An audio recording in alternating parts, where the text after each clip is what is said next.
नमस्कार. शिक्षक पात्रता परीक्षेच्या तयारीसाठीच्या या विशेष सत्रामध्ये तुमचं खूप खूप स्वागत आहे. आज आपण बालमानसशास्त्रातील 2 अशा संकल्पना समजून घेणार आहोत ज्या परीक्षेमध्ये हमखास विचारल्या जातात. त्या म्हणजे वाढ आणि विकास. हा फरक समजून घेणं केवळ परीक्षेसाठीच नाही तर एक चांगला शिक्षक बनण्यासाठीची पहिली पायरी आहे. आता या लहान बाळाकडे बघा. इथूनच तर प्रत्येक माणसाच्या आयुष्याचा प्रवास सुरू होतो नाही का? पण ह्या प्रवासात नेमकं काय काय बदलतं?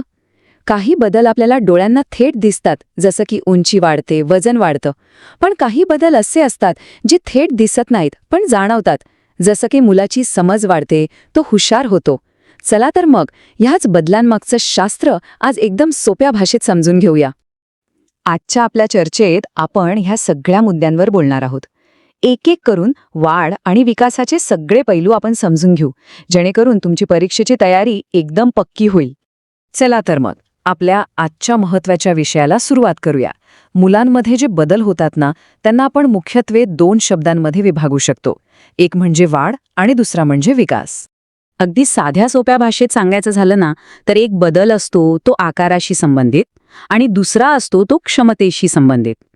म्हणजे बघा, एका बाजूला शरीर मोठं होतं, त्याला आपण म्हणतो वाढ, आणि दुसऱ्या बाजूला त्याच मोठ्या झालेल्या शरीराचा वापर करण्याची जी क्षमता आहे ती सुधारते, त्याला आपण विकास म्हणतो.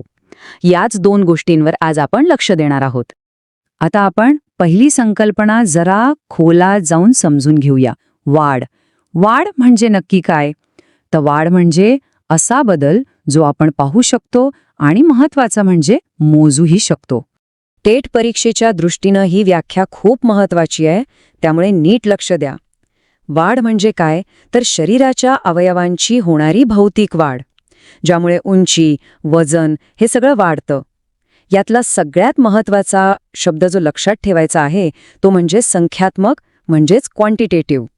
संख्यात्मक म्हणजे काय? तर जी गोष्ट आपण आकड्यांमध्ये, संख्यांमध्ये मोजू शकतो. आता बघा, ह्या तक्त्याकडे पाहिलं की लगेच लक्षात येईल. इथे आपण एका मुलाचं वय, त्याची उंची सेंटीमीटरमध्ये आणि वजन किलोग्रॅममध्ये अगदी अचूकपणे नोंदवू शकतो. म्हणजे हे आकडे आपल्याला वाढीबद्दलची माहिती देतात. हाच आहे वाढीचा संख्यात्मक स्वभाव. आणि हा एक अत्यंत महत्त्वाचा मुद्दा आहे, लक्षात ठेवा. शारीरिक वाढ ही काही आयुष्यभर चालणारी प्रक्रिया नाहीये. ती साधारणपणे पौगंडावस्थेच्या शेवटी, म्हणजे वयाच्या 18व्या वर्षापर्यंत पूर्ण होते आणि मग थांबते. बरं, वाढीबद्दल तर आपण बोललो, जी दिसते, जी मोजता येते. पण त्या बदलांचं काय, जे थेट दिसत नाहीत पण आपल्याला जाणवतात? हो, इथेच विकास ही संकल्पना येते. विकासाची जादूच आहे ही एक प्रकारे. विकास म्हणजे फक्त शरीराने मोठे होणे नाही, तर शरीराची कार्यक्षमता सुधारणे. यात शारीरिक, बौद्धिक, भावनिक, सामाजिक अशा सगळ्याच गोष्टी येतात. म्हणूनच विकास हा गुणात्मक म्हणजे क्वालिटेटिव्ह बदल आहे. तो आपल्याला संख्येमध्ये नाही तर व्यक्तीच्या वागण्यातून, त्याच्या वर्तनातून दिसून येतो. आता हे चित्र बघा. विकासाची कल्पना एकदम स्पष्ट होईल. झाडावर चढण्यासाठी फक्त उंच शरीर असून भागत नाही, त्यासाठी शरीराचं संतुलन साधावं लागतं.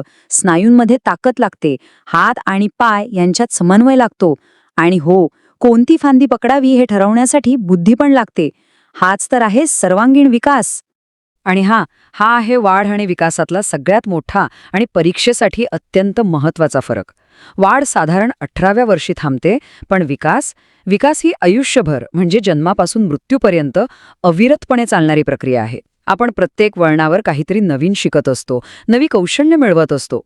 चला, आता परीक्षेच्या दृष्टीने सगळ्यात महत्त्वाच्या भागाकडे वळूया. या दोन्ही संकल्पनांमधला फरक आपण आता समोरासमोर ठेवून एकदम स्पष्टपणे समजून घेऊया. वस्तुनिष्ठ प्रश्नांसाठी हा भाग खूप महत्त्वाचा आहे. ही स्लाइड म्हणजे आपल्या संपूर्ण चर्चेचं सार आहे असं समजा. एकीकडे वाढ जी संख्यात्मक आहे, तर दुसरीकडे विकास जो गुणात्मक आहे. वाढ ही विकासाचाच एक छोटासा भाग आहे, पण विकास ही खूप मोठी, व्यापक संकल्पना आहे. वाढ एका वयानंतर थांबते, तर विकास आयुष्यभर चालू राहतो. आणि सर्वात महत्त्वाचं, वाढ आपण टेपने, वजन काट्याने मोजू शकतो, पण विकास हा व्यक्तीच्या वर्तनातून आणि त्याच्या कार्यक्षमतेतून आपल्याला समजून घ्यावा लागतो. ठीक आहे, विकास म्हणजे कौशल्य मिळवणं हे तर आपल्याला कळलं. पण प्रश्न असा आहे की ही कौशल्य आपण मिळवतो तरी कशी? म्हणजे यामागे नेमकी काय प्रक्रिया घडते? कोणतंही नवीन कौशल्य शिकताना आपण साधारणपणे याच 4 टप्प्यांमधून जातो. सगळ्यात आधी आपण काय करतो? आपण दुसऱ्यांना ते काम करताना पाहतो, म्हणजेच निरीक्षण करतो. प्रसिद्ध मानसशास्त्रज्ञ अल्बर्ट बंडुरा यांनी यालाच निरीक्षणात्मक अध्ययन असं म्हटलं आहे. मग आपण स्वतः तसा प्रयत्न करून बघतो, चुकतो, पुन्हा प्रयत्न करतो, म्हणजेच वारंवार सराव करतो. आणि हळूहळू त्या कामात समन्वय साधून आपलं प्रभुत्व मिळवतो. आठवून बघा, सायकल चालवायला आपण असेच शिकलो ना. आणि हो, विकास ही काही एकट्याने घडणारी गोष्ट नाहीये. लेव वायगॉट्स्की या प्रसिद्ध मानसशास्त्रज्ञाने सांगितलं आहे की मुलांचा विकास हा सामाजिक आंतरक्रियांमधून म्हणजे इतरांमध्ये मिसळूनच होतो. मुलं जेव्हा एकत्र खेळतात, एकमेकांचं बघून शिकतात, एकमेकांशी बोलतात, तेव्हा त्यांचा शारीरिक आणि मानसिक विकास खूप वेगाने होत असतो. चला, आता आपण आपल्या चर्चेच्या शेवटच्या आणि सगळ्यात महत्त्वाच्या टप्प्यावर आलो आहोत. परीक्षेसाठी जे काही लक्षात ठेवायचं आहे ते सगळं आता एकाच ठिकाणी पाहूया. तर हे 4 मुद्दे कायम लक्षात ठेवा. वाढ म्हणजे संख्या, विकास म्हणजे गुणवत्ता. वाढ मर्यादित आहे, विकास आयुष्यभर चालतो. कौशल्य शिकण्यासाठी निरीक्षण आणि सराव लागतो. आणि सर्वात महत्त्वाचं, एक शिक्षक म्हणून आपलं काम काय? तर वर्गात मुलांच्या शारीरिक वाढीसोबतच त्यांच्या सर्वांगीण विकासासाठी एक पोषक आणि समृद्ध वातावरण निर्माण करणं, हे आपलं पहिलं कर्तव्य आहे. आणि जाता जाता तुमच्यासाठी हा एक विचार करायला लावणारा प्रश्न. एक भावी शिक्षक म्हणून तुम्ही तुमच्या वर्गात असं कोणतं वातावरण तयार कराल, असे कोणते खेळ किंवा उपक्रम घ्याल ज्यामुळे मुलांच्या शारीरिक वाढीला आणि त्यांच्या वेगवेगळ्या कौशल्यांना दोन्हीला चालना मिळेल? यावर नक्की विचार करा, कारण खरा शिक्षक याच विचारांमधून घडतो. पुन्हा भेटूया. आपण जे काही आहोत म्हणजे आपलं व्यक्तिमत्व, ते नक्की कशामुळे घडतं? चला, आज आपण हेच रहस्य उलगडूया. आपण निसर्ग आणि संगोपन म्हणजे आपल्याला जन्मापासून काय मिळालं आणि आपण काय कमावलं, या 2 गोष्टी आपल्याला कशा घडवतात हे समजून घेऊया. तर हा विषय नीट समजून घेण्यासाठी चला एक गोष्ट ऐकूया. हो, एका गोष्टीनेच सुरुवात करूया. म्हणजे हा निसर्ग आणि संगोपनाचा खेळ कसा चालतो हे आपल्याला अगदी सोप्या पद्धतीने कळेल. गोष्ट आहे एका कारखानदाराची. त्याला आपला व्यवसाय वाढवायचा होता, पण एवढी मोठी जबाबदारी कोणावर सोपवायची? त्याच्याकडे 3 हुशार सहाय्यक होते. मग त्याने काय केलं? त्याने तिघांचीही परीक्षा घ्यायचं ठरवलं. आता इथे जरा थांबूया आणि विचार करूया. समजा आपण त्या कारखानदाराच्या जागी असतो तर काय पाहिलं असतं? त्या सहाय्यकांमध्ये अशी कोणती कौशल्य शोधली असती ज्यामुळे व्यवसायाला खरोखर फायदा होईल? अच्छा, तर या प्रश्नाचं उत्तर इतकं सोपं नाहीये. हे उत्तर शोधण्याआधी आपल्याला 2 खूप महत्त्वाच्या गोष्टी समजून घ्याव्या लागतील. ह्याच 2 गोष्टी आहेत ज्या आपल्या प्रत्येकाच्या आयुष्याला आकार देतात. यातली पहिली संकल्पना आहे आनुवंशिकता. सोप्या भाषेत सांगायचं तर निसर्ग.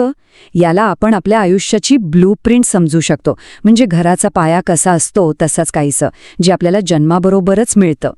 मग ही आनुवंशिकता म्हणजे नेमकं काय? तर हे म्हणजे असे शारीरिक आणि मानसिक गुण जे आपल्याला आपल्या आईवडिलांकडून, आजी आजोबांकडून, थोडक्यात काय तर आपल्या कुटुंबाकडून वारसा हक्काने मिळतात. उदाहरण द्यायचं झालं तर आपली उंची, आपल्या केसांचा किंवा डोळ्यांचा रंग, चेहऱ्याची ठेवण, या अनेक गोष्टी आपल्या कुटुंबातल्या लोकांशी मिळत्या जुळत्या असतात, बरोबर? हे सगळं आनुवंशिकतेमुळेच होतं. आणि यातली सगळ्यात महत्त्वाची गोष्ट म्हणजे ही ब्लूप्रिंट आपण निवडलेली नसते. आपल्याला कोणते गुण मिळतील यावर आपलं काहीही नियंत्रण नसतं. तो एक प्रकारे आपल्या आयुष्याचा नैसर्गिक पाया असतो, ज्यावर आपल्याला पुढे बांधकाम करायचं असतं. आता ह्या तक्त्याकडे बघा. म्हणजे आनुवंशिकता आणि विकास यामधला फरक एकदम स्पष्ट होईल.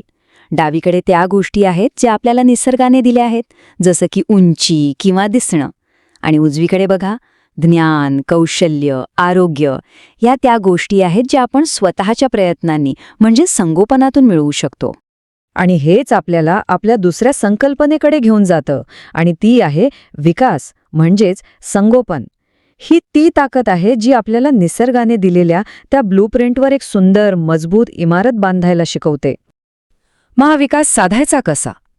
तर त्याच्या काही सोप्या पायऱ्या आहेत. सगळ्यात आधी चांगला आहार, जो आपल्याला ऊर्जा देतो. मग नियमित व्यायाम आणि आपले छंद, ज्यामुळे आपलं शरीर आणि मन दोन्ही मजबूत होतात. आणि तिसरं म्हणजे सतत नवीन गोष्टी शिकत राहणं आणि त्यांचा सराव करणं. थोडक्यात सांगायचं झालं तर विकास ही काही एका दिवसात होणारी गोष्ट नाही. ही एक सतत चालणारी प्रक्रिया आहे. यात आपण आपल्याला मिळालेल्या क्षमता वापरतो आणि नवीन कौशल्य शिकून स्वतःला आणखी चांगलं बनवत राहतो. आणि मग जेव्हा निसर्ग आणि संगोपन म्हणजे आपली आनुवंशिक ब्लूप्रिंट आणि आपण स्वतः केलेला विकास या दोन्ही गोष्टी एकत्र येतात, तेव्हा तयार होतं ते आपलं व्यक्तिमत्व. एक असं व्यक्तिमत्व जे जगात दुसरं कुणाचंच नसतं. खरं तर आपलं व्यक्तिमत्व हे आपण घेतलेल्या निर्णयांचा आणि आपण मिळवलेल्या कौशल्यांचा एक आरसाच आहे. या चित्रातल्या मुलाकडे बघा. तो किती आत्मविश्वासाने बोलतोय. हा आत्मविश्वास त्याला वारस्याने नाही मिळाला, तर त्याने तो मेहनतीने कमावला आहे. हाच आहे विकासाचा परिणाम. म्हणजे यातून आपल्याला एक खूप मोठा धडा मिळतो, तो म्हणजे आपली नैसर्गिक ब्लूप्रिंट आपण बदलू शकत नाही हे खरं आहे, पण त्या ब्लूप्रिंटवर आपल्याला किती मोठी आणि सुंदर इमारत बांधायची आहे हे पूर्णपणे आपल्या हातात आहे. स्वतःला घडवण्याची संधी आपल्याकडे नेहमीच असते. चला, आता आपण पुन्हा आपल्या गोष्टीकडे वळूया. आठवते ना, तो कारखानदार आणि त्याचे 3 सहाय्यक. आता आपल्याला आनुवंशिकता आणि विकासाबद्दल बरीच माहिती मिळाली आहे. तर या माहितीच्या आधारावर आता आपण त्या कोड्याचं उत्तर शोधू शकतो. आता हे विश्लेषण बघा. पहिल्या सहाय्यकाने काय केलं? पैसे सुरक्षित ठेवले, म्हणजे जे आहे ते जपून ठेवायची मानसिकता. दुसऱ्याने कर्मचाऱ्यांचा विचार केला आणि पैशांची वाढ केली. ही झाली विकासाची, प्रगतीची मानसिकता. आणि तिसऱ्याने तर कमालच केली. त्याने भविष्याचा विचार करून गुंतवणूक केली. ही आहे दूरदृष्टी, विकासाची पुढची पायरी. यावरून अगदी स्पष्ट होतं की फक्त जे मिळालं आहे ते सांभाळून ठेवण्यापेक्षा त्याला वाढवण्याची, त्याचा विकास करण्याची क्षमता ही जास्त महत्त्वाची असते. दुसऱ्या आणि तिसऱ्या सहाय्यकांनी नेमकं हेच करून दाखवलं. तर मग या संपूर्ण गोष्टीतून आणि चर्चेतून आपण काय शिकलो? पहिलं म्हणजे आपलं आयुष्य फक्त निसर्गावर नाही, तर आपण त्यावर काय मेहनत घेतो यावर अवलंबून आहे. दुसरं, आपण सतत शिकत असतो. आणि तिसरी आणि सगळ्यात महत्त्वाची गोष्ट म्हणजे आपण जितकी जास्त कौशल्य शिकू तितकेच आपण आत्मनिर्भर आणि यशस्वी होऊ.